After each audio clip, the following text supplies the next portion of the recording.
You go up here. This corner over here, the cemetery, right behind the bank, has a lot of headstones in it with the names of people who were company employees and the names of children of people who were company employees.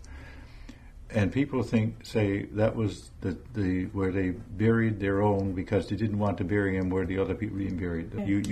You might think that if you saw there, but there are local people buried in here as well. Oh, okay. I think the reason why there are so many company employees and children of company employees in here is because they were using that part of the cemetery during one of the diphtheria outbreaks over there. So there were a lot of children died, and you'll see a lot of children buried in this section of the cemetery because it just happened to be used at that time, I think. I see.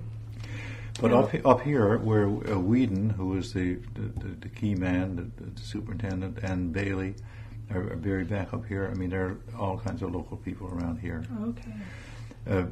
So the original cemetery, the oldest part was here, in front of the church. The old church was up here. The old part of the cemetery here by the road. So that's the headstones that are down close to the road, where the church used to be up there. So when they filled up that one, then they went up behind the church on the other side. Okay? So that's the church that burned. So this up here would have later dates on it than these down here. So my great-grandfather is buried up there.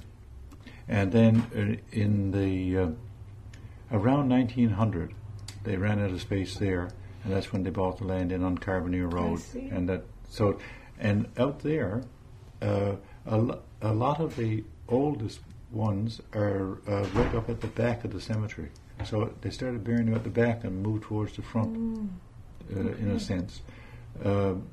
That is not strictly true because there are some older ones at the front and the newer ones are now, but in the center. But the oldest ones, I believe, are right at the back. So that's where my father, my grandfather, and my father are buried.